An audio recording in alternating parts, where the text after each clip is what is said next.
faktor yang particularly berasal dari stem cell dan memiliki efek terapi yang sangat potensial yang saat ini sudah banyak digunakan untuk regeneratif medicine. Dan tadi saya baru berbicara dengan Dr. Rahim Salim, ada terminologi baru yaitu regeneratif surgery.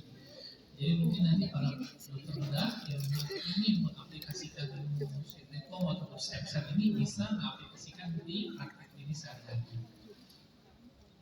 Dan tentunya memberikan dampak kesehatan yang lebih baik. Slide.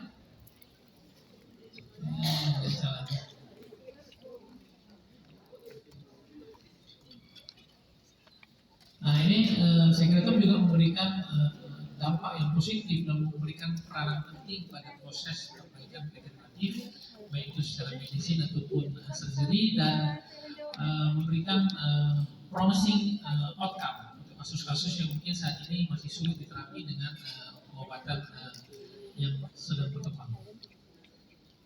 Nah ini adalah poin-poin step perkembangan daripada penelitian Sekretom mulai dari tahun 2000. Inisial research-nya 2005, 2010, 2015 sampai 2020 saat ini semakin terus berkembang untuk penelitian-penelitian daripada Sekretom dan stem cell. Nah, yang bisa digunakan adalah untuk terapi-terapi potensial chronic disease, penyakit jantung, penyakit pada kulit, regeneratif, tissue healing pada pasien luka bakar, pada pasien dengan infeksi kronis, pasien dengan kaki diabetik juga bisa digunakan manajemen atau treatment menggunakan Sekretom ataupun stem cell. Nah ini adalah bagaimana mekanisme daripada Sekretom terapi. Pertama memiliki efek growth yang memungkinkan untuk mencegah terjadi proliferasi dan migrasi sel yang akan menyebabkan hiperplasia intima seperti yang ada pada riset saya, dan kemudian memiliki efek modulating immune response dan mempercepat proses angiogenesis dan memfasilitasi komunikasi intraseluler yang mana nanti akan mempercepat perbaikan daripada sel.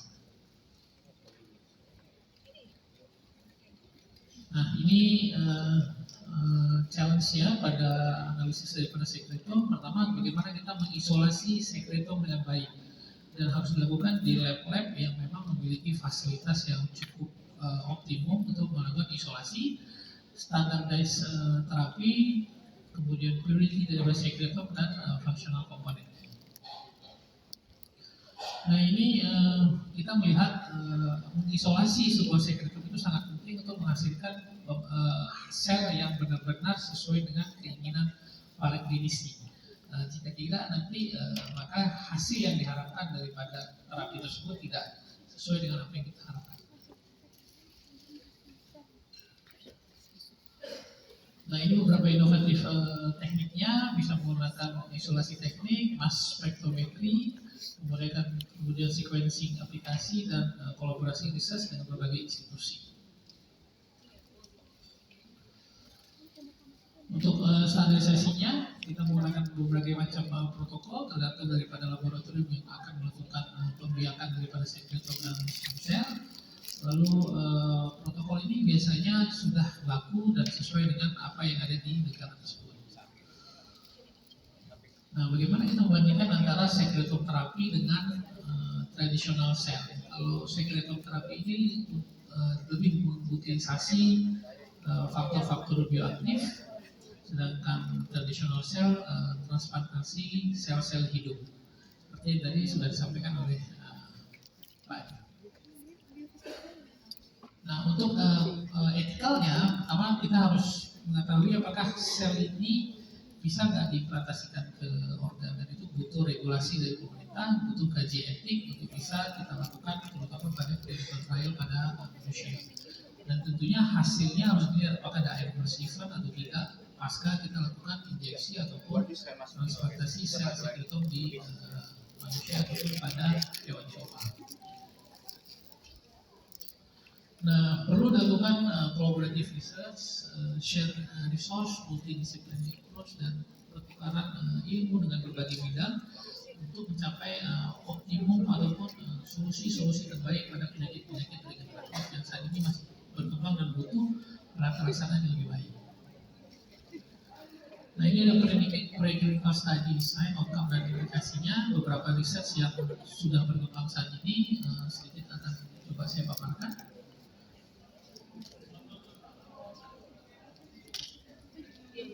Nah, efikasi pada sekretor, pada tisu regenerasi, pada wound healing, nerve regenerasi, muscle repair, ini saat ini sedang berkembang. Cardiovascular disease juga sedang berkembang dan ini menjadi tren. Saat ini bisa kita lakukan penata laksanaan problem penyakit dengan menggunakan sekretor. Nah, pada regeneratif medicine bisa mempercepat proses recovery menggunakan adipus, ya. Sel sekretor daripada adipus mempromot perbaikan daripada sel saraf. Bagi alternatif daripada tradisional sel terapi dan clinical study memperlihatkan hasil yang signifikan.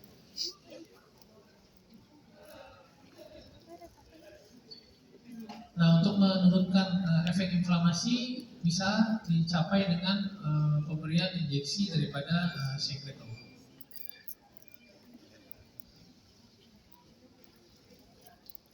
Aplikasi klinisnya, kemampuan daripada sekretor untuk mempromot tisu regenerasi dan inflammatory response, memodulasi inflammatory response, yang nanti pasien-pasien dengan kronik disease ini bisa di treatment dan ditata dengan menggunakan sekretor sebagai terapi jangka panjang dan masa depan yang saat ini masih sedang kita kembangkan. Nah, pada spinal cord juga bisa dilakukan injeksi langsung sekretor ataupun stem cell ke tulang belakang, yang mana ini sudah berkembang dan dilakukan oleh spine surgeon, baik itu ortopedi atau neurosurgeon, yang langsung pada lesi-lesi yang mana dianggap membutuhkan terapi regeneratif. Nah, ini ada paper di mana sebuah systematic review di mana efektivitas daripada stem cell sekretor pada regeneratif. Secara histologi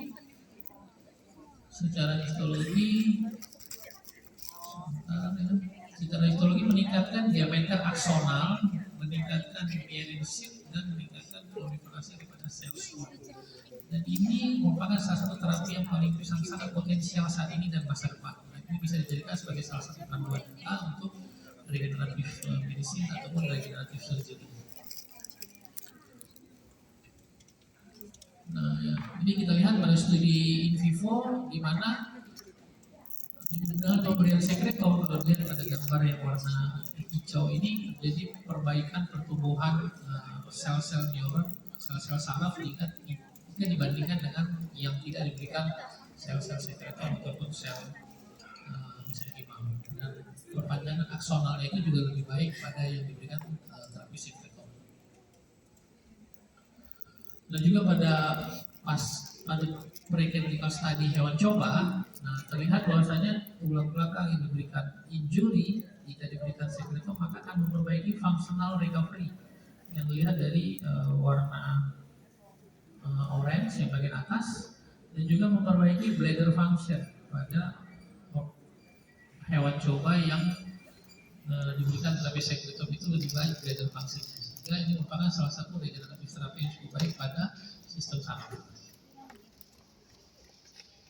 Nah, bagaimana memanfaatkan sekretor untuk neuroregenerasi? Nah, ini juga merupakan salah satu titik balik pengobatan yang saat ini sedang berkembang di regeneratif medicine. Dan ini bisa dimanfaatkan untuk pasien-pasien Alzheimer, pasien-pasien Parkinson, dan pasien lainnya yang membutuhkan terapi sekretor.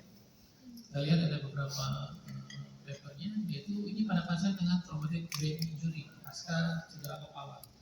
Nah, dengan pemberian MSC dan sekretor ini bisa memperbaiki kondisi patologis daripada otak dan mempromot recovery daripada neurological function. Dan tentunya proses ini melewati beberapa fase angiogenesis, neurogenesis, dan anti-inflammatory response dan immunomodulatory properties. Nah, jadi ini sangat penting untuk bisa merestorasi pasien-pasien cedera kepala pasca kecelakaan lalu lintas, ada mild injury, systemic injury, diberikan terapi sekretor.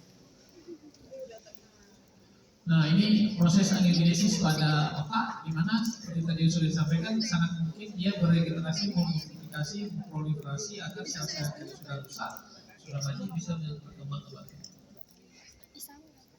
Nah ini pada pasien Alzheimer. Nah, kalau dilihat dengan pemberian intracerebroventricular dan intranasal, juga memperbaiki fungsi kognitif daripada pasien-pasien dengan Alzheimer.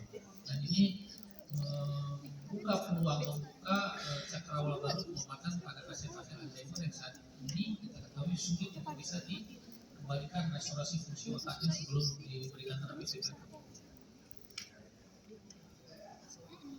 Nah, untuk cardiovascular repair dan juga cukup promising karena banyak pasien dengan myocardial infark terjadi kematian otot jantung membutuhkan terapi bedah misalnya bypass surgery ataupun terapi intervensi dilakukan primary PCI dilakukan stenting, ternyata dengan pemberian sekretom bisa memberikan output yang lebih baik. Nah ini pada pasien dengan myocardial infark ada sham surgery dan myocardial infark dilakukan pemberian cardiac fibroblast. Nah, ini memperbaiki regenerasi daripada sel-sel otot jantung tikus. Nah ini masih preclinical study pada tikus. Dan first in man ini dilakukan pemberian sekretom pada pasien dengan gagal jantung. Nah ini hasil cukup baik dan ini diperkuat oleh pendapat daripada working group dari European Society of Cardiology di mana pemberian sekretom ini cukup promising dengan safety dan efficacy yang cukup baik. Papernya keluar pada tahun 2024, jadi pemberian intramyokardial ataupun intravenous daripada sekretom dengan dosis yang berulang itu bisa memperbaiki regeneratif sel pada otot jantung dan aman. Nah ini salah satu riset saya yang saya lakukan pada program pendidikan doktoral saya pada kelinci hewan coba yang dilakukan arteriovenous fistula di mana terjadinya kegagalan maturasi dari suatu arteriovenous fistula pada pasien-pasien gagal ginjal 60% matur, 40%-nya terjadi failure. Sehingga dengan pemberian sekretom dan mesenchymal stem cell memperbaiki kondisi hiperplasia intima-nya, yang mana nantinya hiperplasia intima itu dapat dicegah dan maturitas daripada arteria fistula itu bisa jadi lebih baik.